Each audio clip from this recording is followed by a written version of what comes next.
Jazz recap here on DJ and PK 97.5, the KSL Sports Zone. Jake Scott with you. The Jazz came away with a win in overtime. They beat the Suns 138-134. Lauri Markkanen 51 points, 14 rebounds. The first Jazz player since Karl Malone in 1998 to score 50-plus points in a game.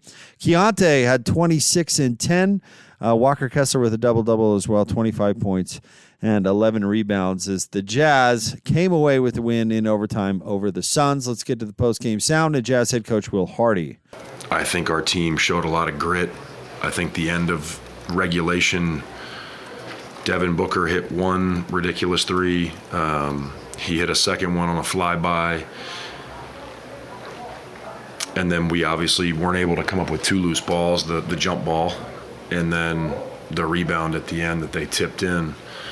I thought we executed the final play after that pretty well. The pass was maybe a little bit long, but we got a pretty good look for our best player, which this is probably a good time to mention. Lauri played great. 51 points is a lot, and he did it in a variety of ways, as he always does. He showed a tremendous amount of heart. He was really physical tonight and made a lot of big baskets. I thought Keontae showed so much character down the stretch with a bunch of big plays himself. I think we're all watching Keontae grow up in a really big way. Nurk's minutes in the fourth quarter were terrific. Walker had 4 fouls. We weren't sure if Walker was going to be able to just run the whole way. And so Nurk sat at the beginning of the quarter. He had gotten a pretty bad contusion. And those are tough when you start getting cold, but he came back and he gave us a lot of big minutes. Everybody contributed to the win. And I think after the shock of the end of the fourth quarter, it would have been very human for our team to sort of freeze. And I think that they showed a ton of character in overtime. I thought our fans were tremendous tonight. One stat that really stands out to me tonight is we had 28 offensive rebounds, and that relentlessness is probably why we won the game. Credit to Phoenix. Jordan's a great coach. They're a good team. I thought the plays they made at the end were big. They showed a ton of fight. They brought the best out of us tonight. So it was a great game, 2 big runs in the first half. And there's a lot in that game if you're a fan of the NBA. So very proud of the team for digging out a win. That was emotionally draining. You mentioned watching Keontae grow up. What has changed for Keontae? Not necessarily on the court, but maybe in his approach.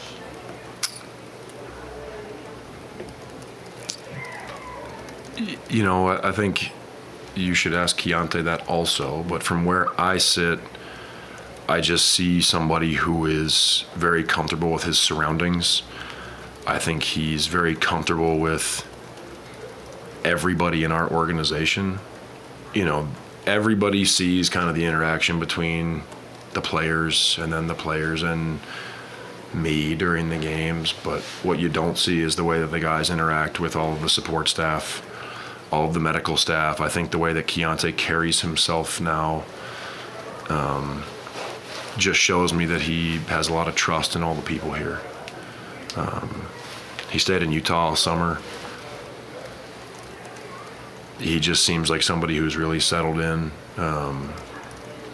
and he's sort of given himself to the group. And I think that's hard for anybody to do. I mean, it's hard for me to do.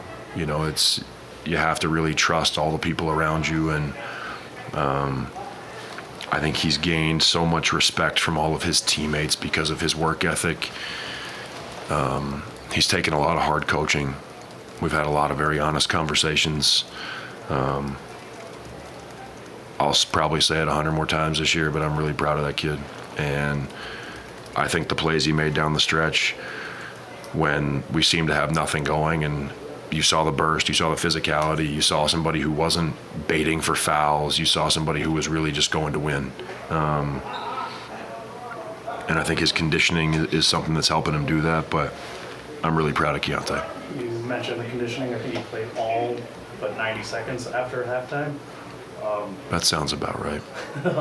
What's he been able to do to kind of stay conditioned as he is? Yeah, I mean, he got in elite shape this summer, and he got in elite shape early. He didn't wait for training camp like, oh, I'm going to ramp it up now. Tonight was one of those nights where we had some groups that just very clearly didn't have it going. Keontae and Walt both had fouls, and so we were trying to toggle them back and forth.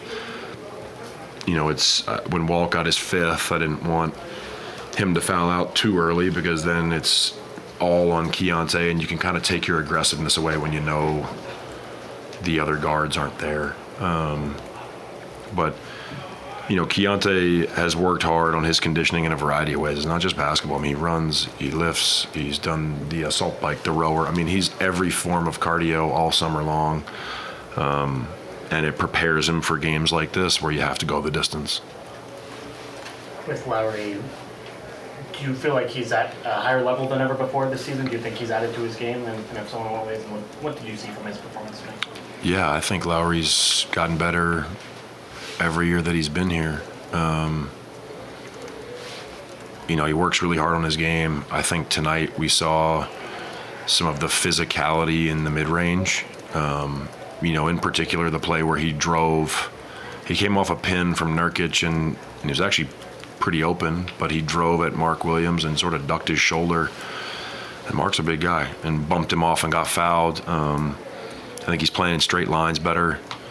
I think he's playing through that first bump a lot better, where you get rerouted a little bit and you just kind of duck your shoulder and keep going.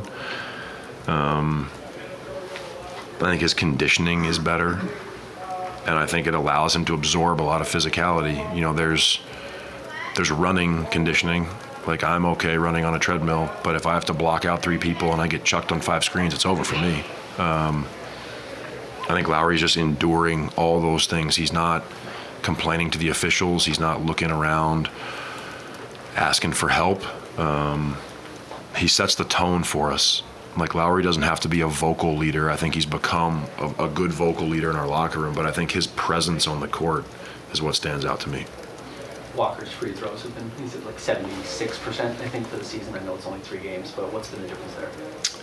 He worked hard on it this summer. I mean, he retooled a few things on his free throw. He knew it was a priority for him. I think when guys become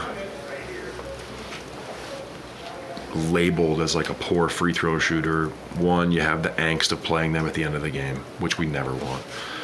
2, sometimes it takes away their aggressiveness going to the basket because they don't want to get fouled. And I want Walker to up his physicality going to the rim, going to dunk more. And he knew it was a priority this summer, and he put in a ton of work. There's some technical things that he did, but I think the fact that those things are holding up in moments like that shows that he has a lot of confidence in it, and that's the most important thing. How do you see him affect the game even with 4 fouls coming back in? Yeah, I just think Walker's really good at scrambling. You get down to the end of the game, and sometimes it's a little bit less pick and roll. It becomes more ISO. Teams are running small pick and roll to get matchups, and then it's more ISO. And isolations require longer rotations at times. Bigs have to do something totally different. Reading when to help and when not to. Is somebody beat or are they not? And I think that, there's also the mental aspect of that. Like, when teams know Walker's down there, it makes them think twice when they turn the corner. And so I think he did a good job of protecting the basket and making them pull up a little bit short, even in plays when he didn't get blocks. For the younger guys in the locker room, being able to watch Lauri get 51 points, but also to see him do it in a variety of ways, what kind of example does a performance like this set? Yeah, I think it's a tremendous example because not only does he do it in a variety of ways, like you're talking about, he doesn't ask for anything. He doesn't complain on the play where they didn't throw it to him. He doesn't He encourages them, and also like his body language when teams are getting physical with him, I think has improved so much. I think there were times in the past where Lauri used to sort of wear his fatigue. Like you could look at him and you would see that he's tired, and he's doing such a better job this year with, like I used the word earlier, his presence. And I think to see him, he's got the bloody lip and he's got the big scratch on his arm, and he comes to the huddle and he's as focused as anybody in the huddle. I think that's what we want our young guys to see. That you're going to have to push through. It's not always going to be pretty and easy and just smooth jumpers all day to score a bunch. You're going to have to dig in and be gritty at different times. So, I think our veteran players are setting a great example for our young guys. There's the guys that are playing. There's the guys that aren't in the rotation who are doing a tremendous job of mentoring the young guys. We have a really cohesive group in the locker room right now. Jazz win in overtime over the Suns, 138-134. Next up, the Jazz will be at home tomorrow night taking on the Portland Trailblazers. Tip-off will be at 7. Pre-game coverage begins at 6. Coming up next, more DJ and PK, 97.5 DKSL Sports Zone.